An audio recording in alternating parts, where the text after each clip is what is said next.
Quran surah ke-89 Al-Fajr di ayat yang ke-1 ya. Sudah? Sampai ayat 3. Bismillahirrahmanirrahim.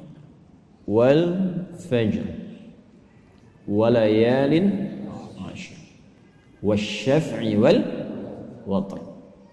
Tambahkan satu ayat lagi, wal laili idza yasr. Baik, wal fajr, aku bersumpah demi waktu fajar. Di dalam Al-Quran kita temukan ragam sumpah yang langsung disampaikan oleh Allah Subhanahu wa ta'ala. Allah itu tidak bersumpah pun pasti yang difirmankan sudah penting. Dan sumpah itu ciri penegasan dan kesungguhan. Kalau dikaitkan dengan makhluk ada kesungguhan. Makanya kalau Anda ingin menguatkan sebuah pesan dan menunjukkan Anda serius, pakai sumpah ya. Besok ada ceramah Ustadz Adi di Masjid A. Wah, yang benar sumpah. Nah, dia kata sumpah itu kan biasanya untuk menegaskan sebuah makna kan dan menunjukkan kesungguhan. Nah, Allah itu tidak bersumpah pun itu pasti sudah penting apa yang difirmankan. Apalagi kalau disertai dengan sumpah, maka pasti ada yang istimewa di dalamnya. Jadi kalau kita menemukan ayat dalam Al-Quran diawali dengan sumpah, ini menunjukkan pesan yang disampaikan di ayat itu tidak biasa, ada yang sangat penting, berbeda dengan pesan-pesan yang lainnya. Jelas sampai sini? Baik. Wal fajr, ciri sumpah pertama itu kalau ada di awal ayat. Ini secara umum ya. Dibuka dengan huruf waw.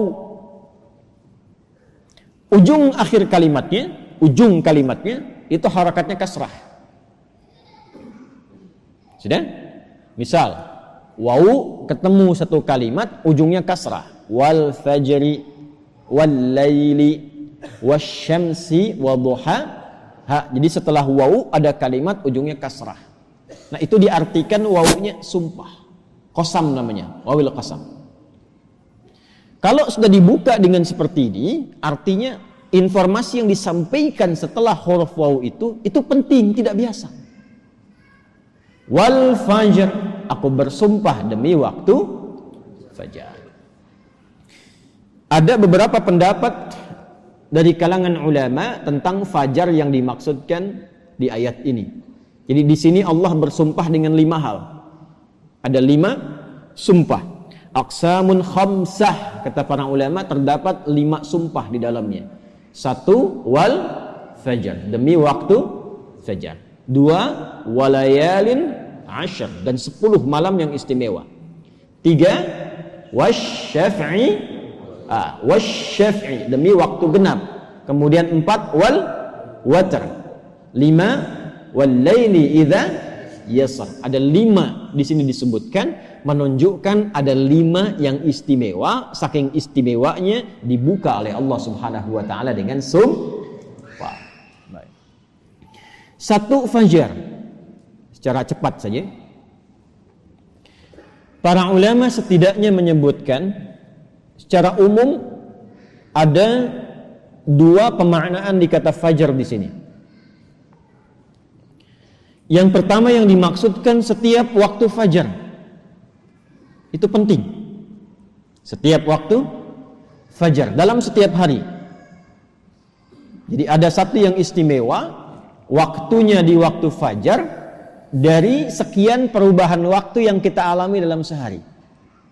Kan dari fajar nanti muncul ke pagi, pagi ke siang, siang ke sore, sore ke maghrib, maghrib ke malam kan. Nah, dari perputaran waktu itu di antara sekian banyak waktu, fajar itu istimewa. Karena itu Allah panggil kita untuk bisa menunaikan sholat di waktu fajar. Ya, hakikatnya bukan hanya sholatnya, ada waktu-waktu yang hanya dalam fajar itu yang nggak ditemukan keistimewaannya di waktu yang lain. Contoh, kita ambil ke ibadah ritual dulu. Salat di waktu fajar ini itu 2 rakaat sunnahnya saja. Sunnahnya, belum masuk ke fardunya. Itu nilainya disebutkan oleh Rasulullah SAW lebih baik daripada dunia dan seisinya. Raka'atul fajri khairum minad dunya wa ma fiha. Kalau Anda mampu menunaikan 2 rakaat fajar, itu yang dimaksud sunnahnya. 2 rakaat, tapi disebutkan kalimat fajarnya. Bukan zuhur, bukan asar, bukan maghrib, bukan isya. Dan dilakukannya sebelum salat fardunya untuk menunjukkan betapa pentingnya itu. Karena kalau orang tahu itu penting, pasti persiapan datang sebelumnya. Ya, Anda tahu di sini akan pengajian kan? Subuh kan? Subuhnya misalnya jam 4.35. Anda menjadikan pengajian itu sebagai hal yang prioritas. Kalau waktunya 4.35, datangnya jam berapa? Ada yang nginap, ada yang itikaf. Karena menjadikan itu penting. Kalau tak penting mungkin diabaikan. Nah, Allah menyatakan fajar itu penting. Jangan tinggal.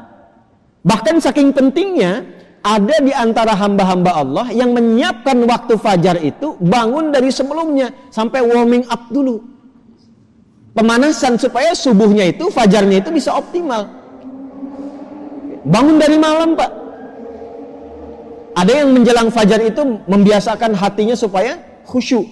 Sehingga saat sholat di waktu fajar sudah terkoneksi kepada Allah dengan baik. Cara menyiapkannya dengan istighfar. Waktu singkat menjelang fajar itu disebut sahar namanya. Jamaknya disebut ashar. Ada orang-orang yang kalau sudah tiba waktu ini, dia banyak istighfar, istighfar, istighfar, istighfar. Supaya hatinya lapang saat fajar tiba, terkoneksi sempurna kepada Allah. Sempurna. Nyambung. Itu ada di Quran surah ke-51 ayat 18. Wabil ashari hum yastaghfirun. Kalau ingin dikuatkan kesabaran, ingin diberikan rizki, sehingga bisa sering infak, ya.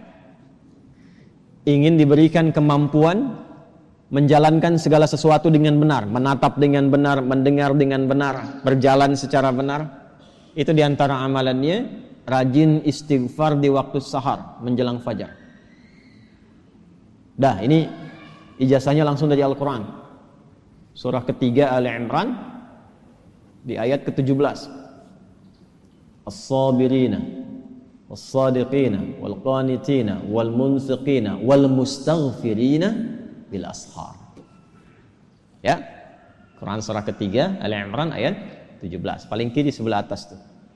Itu di situ istighfar di waktu sahar itu disamakan dengan 4 amalan tadi. Sabar, khusyuk dalam ibadah, bisa rajin infak, dan benar dalam menjalankan aktivitas. Itu diantara latihannya, rajin istighfar menjelang fajar.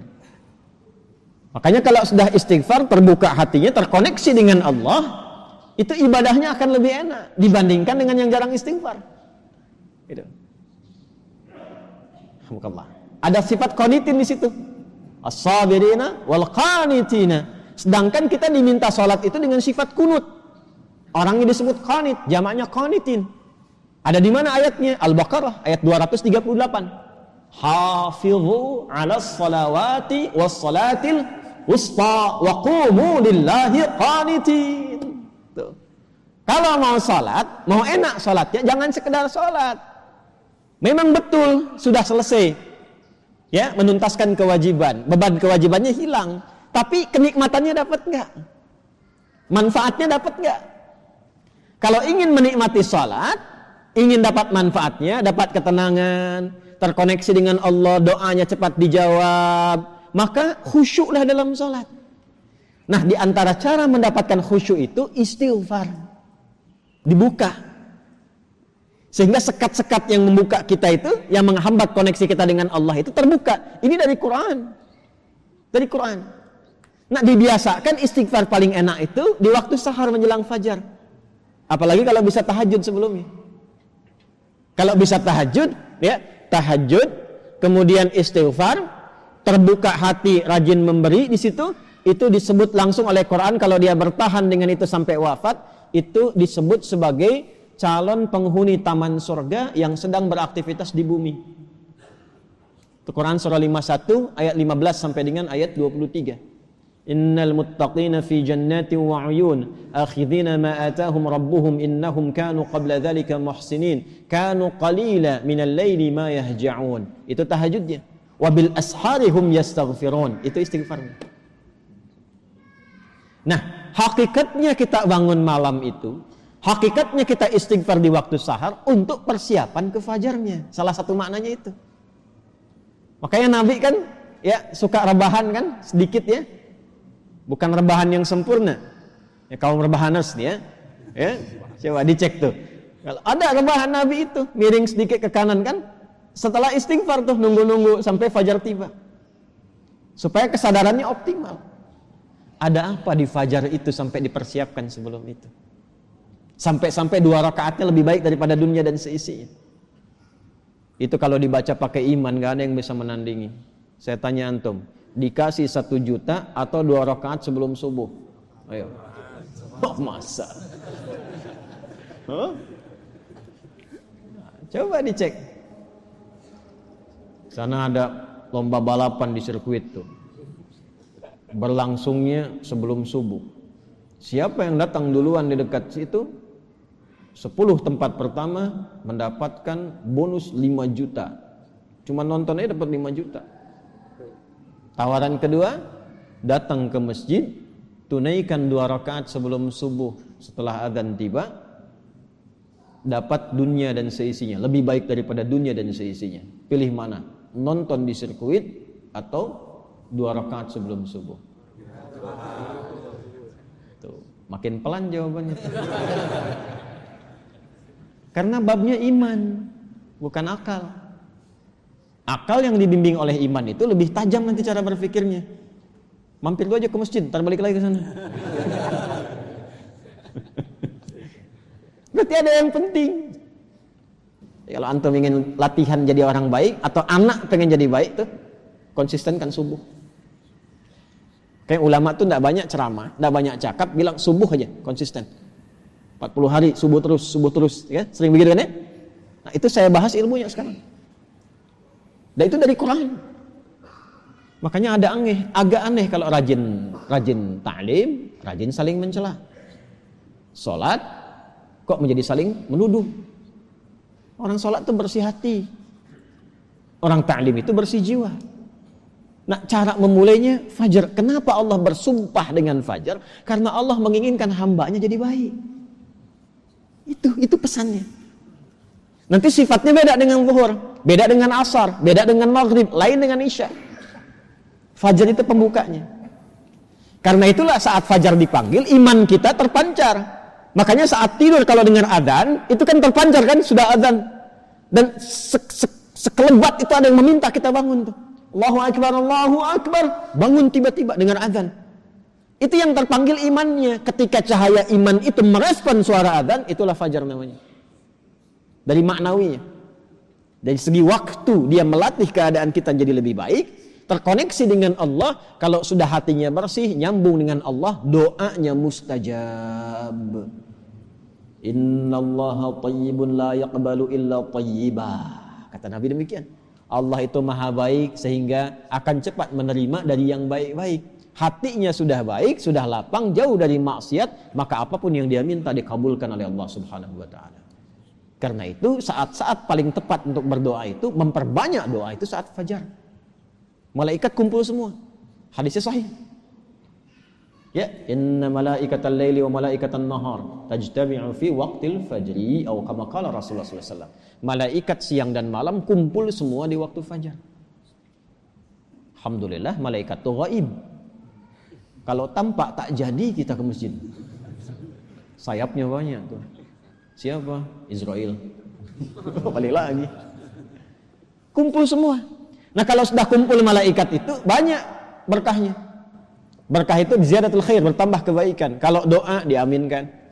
Kalau istighfar dimohonkan ampunan kepada Allah. Berkah lagi kalau subuh jamaah pengajian, berkah. Berkah lagi itu. Itu dari berangkat langsung malaikat memohonkan kepada Allah kebaikan. Hadisnya viral sahih di Ibnu Majah itu. Ya, dari Abu Darda radhiyallahu taala anhu. Qala Rasulullah sallallahu alaihi wasallam, "Man salaka tariqan yaltamisu fihi 'ilma sahhala lahu tariqan ila al-jannah, wa innal malaikata la tadau ajnihataha ridan li talibil ilmi." Orang mau berangkat menuntut ilmu, itu malaikat membentangkan sayap memohonkan kepada Allah ridha untuk orang itu. Berangkat dia ke masjid pas di waktu fajar, banyak sekali. Makanya kalau bapak ibu ke masjid waktu subuh nggak doa, rugi itu. Itu fajar.